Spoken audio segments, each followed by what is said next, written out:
Good evening, everybody. This is Christopher, and I'm here with a review of LandMaker for the Taito F3. If you don't own an F3, let me give you a little bit of background on this. First of all, as you can see here, this is the Japanese text. This is the Japanese version of LandMaker. It was never released in the US. The Taito F3 system comes in 3 different models. One for Asia, one for Japan, and one for the US. Here, as mentioned, this is being played on the Japanese version.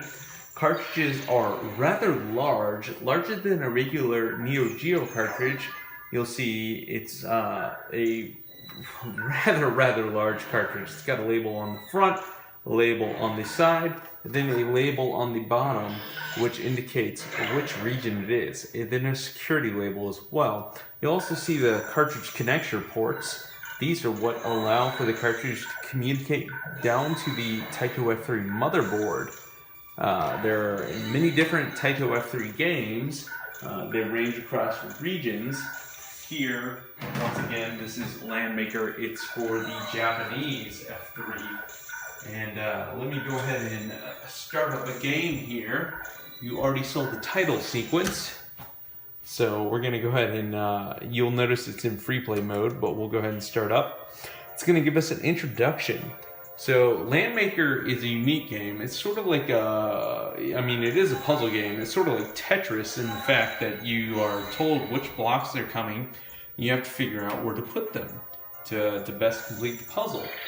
Where it's different is you're always playing against a second opponent. The opponent could be the computer, which is what's the most normal in a one-player game, but also against a second player if you had a friend who wanted to play against you.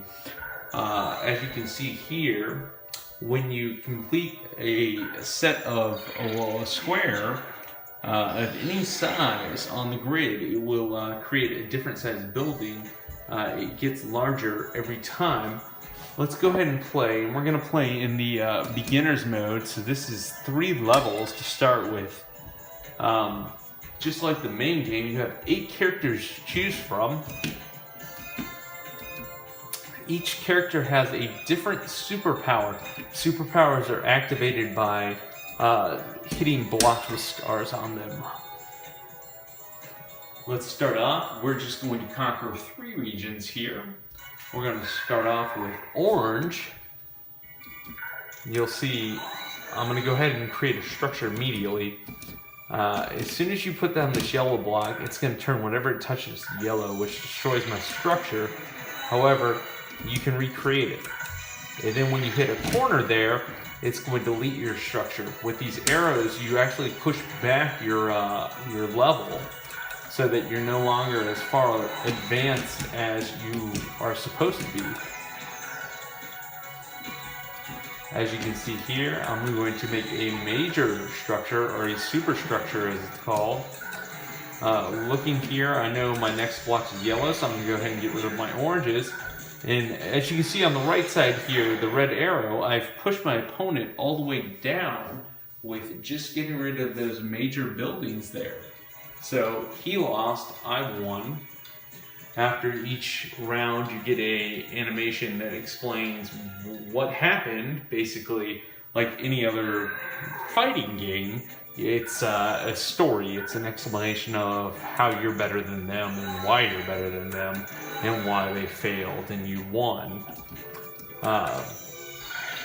Here I'm going to go ahead and drop down these greens and these yellows.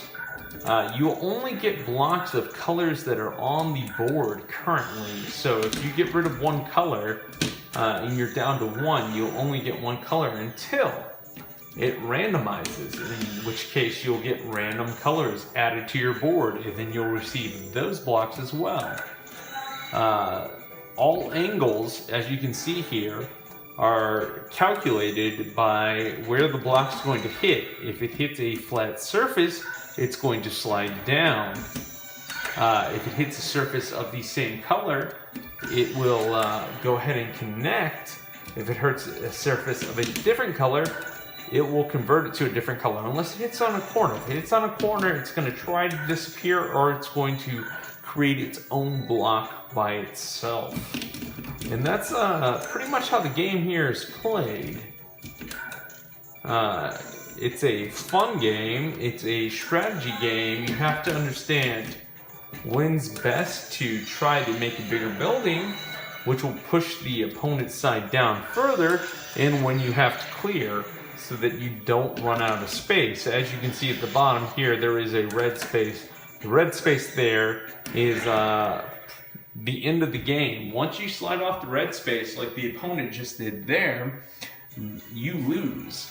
In this case, I won. I pushed them over the red space, and we continue on to the third region here.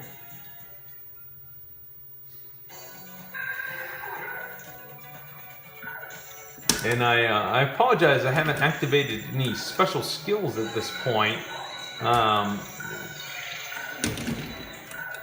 It's been, pretty easy to just continue as is without activating any skills, so I haven't had to. As you can see, there's a white line that forms on my side or his side based off the number of blocks that I'm about to send to him or he's about to send to me. And I just use he as a generalization. Obviously, the characters range from both female and male, so it could be anyone that you're sending the blocks to. In this case, I won very quickly. I'm going to get a very nice time bonus.